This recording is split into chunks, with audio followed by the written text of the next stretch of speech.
Hey guys, Ben Crosswhite here, and today I want to talk about the perfect push-up. Now, push-ups are one of the most effective bodyweight exercises you can do, and for the most part, most of the world is a staple of what superior physique is, depending on how many you can perform.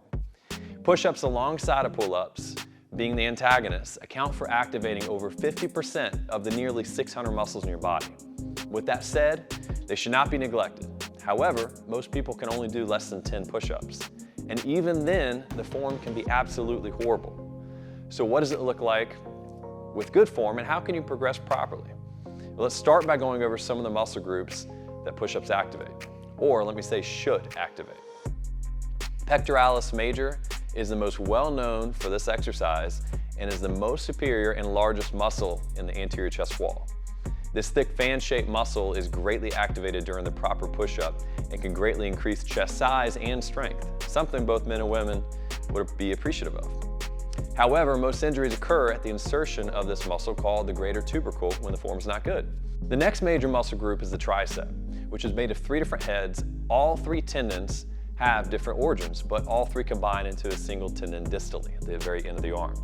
And when done properly, you'll activate all 3 heads relatively the same.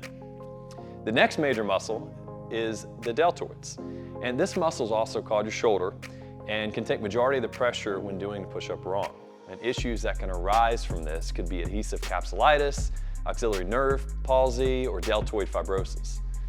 All that to say, do your push-ups correctly.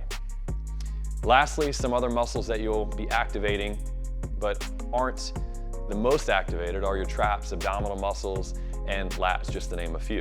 All right, so let's get into how to do the proper push-up. Step 1 is position. You're gonna start with your hands stacked below your shoulders and not shrugging your shoulders.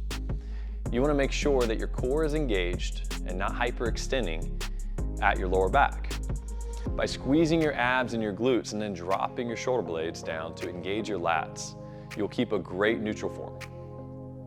As you come down, you wanna make sure that you keep your elbows at 45 degrees with your torso and your hands just slightly outside the shoulders.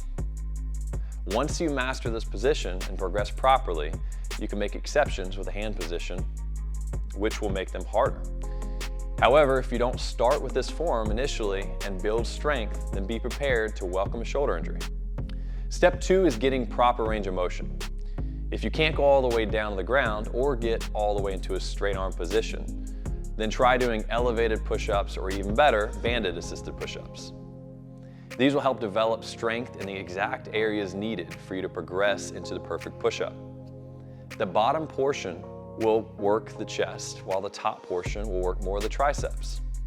Make sure you don't drop your head or dip your hips down in order to touch the ground. Chest should always touch first.